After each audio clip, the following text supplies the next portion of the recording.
Good morning, Digit fam. Adam Dowd here on this shortened but extremely busy holiday week. Hope y'all didn't mind missing out on my dulcet tones yesterday, but you did have a monthly update to consume, so I hope that tided you over.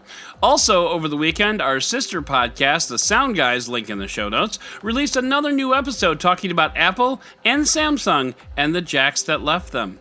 Be sure to check that out after you're done here, and speaking of being here, it is September 3rd, 2019, and this is your Digit Daily.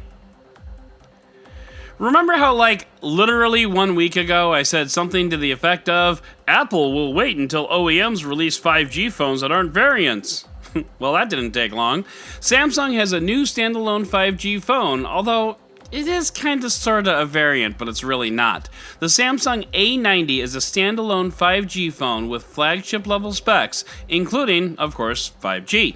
That includes a massive 6.7-inch Full HD Plus screen, a Snapdragon 855 processor, 6 or 8 gigabytes of RAM, 128 gigabytes of expandable storage, triple camera setup with that now somewhat commonplace 48 megapixel sensor, and a 4,500 milliamp hour battery, and is shipping for less than $750 to South Korea.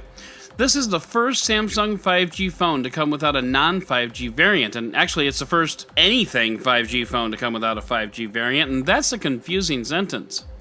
The phone launches first in South Korea and then, quote, other markets, and thanks for that, Samsung, very helpful. But still, a 5G phone with these specs for under $750 is a pretty compelling offer if you live in South Korea. Right now in the States, the best we can do is a OnePlus 7 Pro 5G for $840. Granted, you can get a better deal with that with a service plan, but yada yada. Still, the competition for 5G is already starting to bring the price down a bit, which is good news, even if you can't really use 5G anywhere not on Sprint. But overall, this is a good thing. It means that OEMs are willing to bet on 5G. Now, maybe I shouldn't say OEMs plural just yet, because that one OEM is Samsung, who will make a new phone and release it just because it's Tuesday. This is the same company that brought us the Galaxy Round in the South Korean market only, so it shouldn't be too surprising to see this. I just don't think anyone thought we'd see it this soon. Will this unleash a flood of new 5G devices? No, probably not. I think we'll continue to see flagship phones with 5G variants for quite some time now. But let's take a look at this standalone label. You can't see it, but I'm using air quotes, because I'm not so sure I'm buying it. Now, if this were a standalone S11 5G phone, that's an entirely different conversation. While this phone may have flagship level specs, it's not Samsung's premier line of phones, so in that sense, it's kind of a variant. Sure, there is an A series of phones, but there is no other A90 phone. Is that splitting hairs? Is it just about the SKUs at this point? I don't know. I mean, okay, Samsung, whatever. We'll give you this one, if that's how you want to win, and I guess we're cool with that. And in case you don't speak passive-aggressive, that means fine, whatever, bro, but we're watching you from now on. So with that, it's time to head into the Roundup!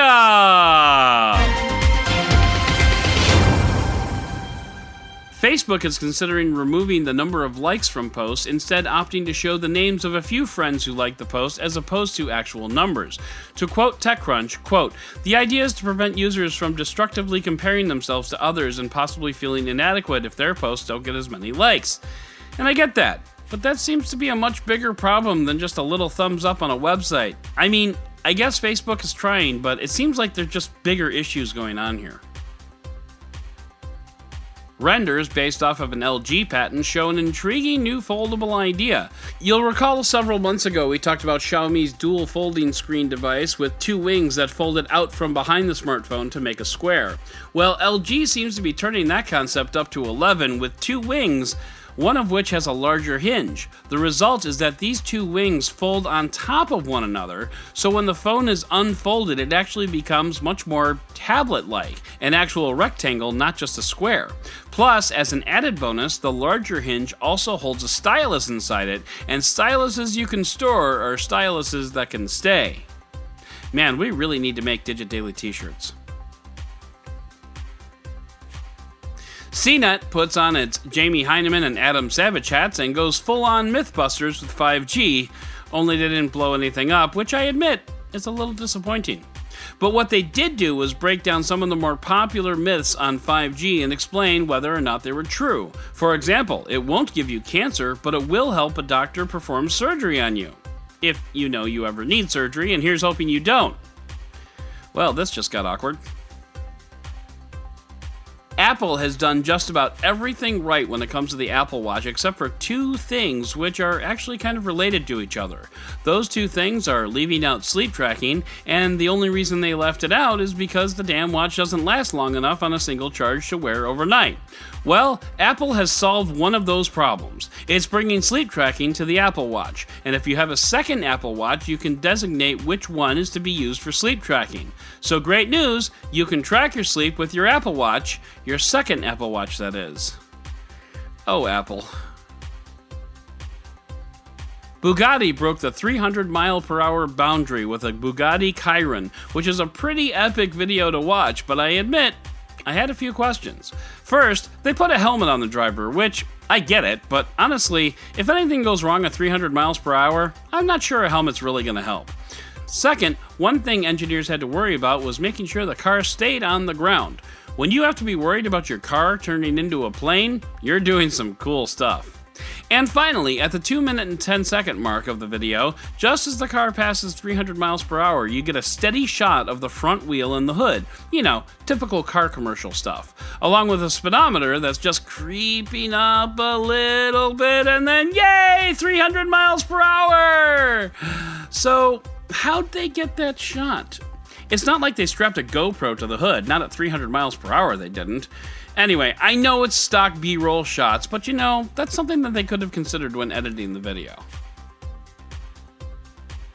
And finally, while I'm excited to see the progress that SpaceX is making with its Starlink program, the idea of launching thousands of satellites into low Earth orbit to bring internet to all, I'm not so proud to say that they're kind of being dicks about it. This past weekend, the European Space Agency contacted Starlink and told them, hey bro, how you doing? Good? Hey, how's your mom? Awesome. So, listen, bro, that Starlink 44 satellite you got up there, bro? Well, we got a satellite up there too, bro. It's been in like one spot for like 9 months now, and your satellite is heading straight for it. So it'd be pretty sweet if you'd fire up the old thrusters, you know, and not hit our satellite. Yeah, that'd be great. What do you mean, no? Now, there's no law that says Starlink has to move. There's no we were here first. There's no finders keepers. Actually, there might be a finders keepers thing, but anyway. But basically, when it comes to lobbing hunks of metal and electronics around our planet, it's all goodwill and good manners, and SpaceX wasn't that. So that's not cool. Come on, SpaceX, don't ruin it for everybody. So that's going to do it for today's Digit Daily. If you'd like to learn more about any of these stories, check out the links in the show notes and subscribe to our daily newsletter on Digit.com. And if you like what you heard, subscribe, leave a review, and don't forget to tell your friends about DigitDailyPod.com. Once again, I'm Adam Dowd, Dead Technology on Twitter, and we'll talk again tomorrow.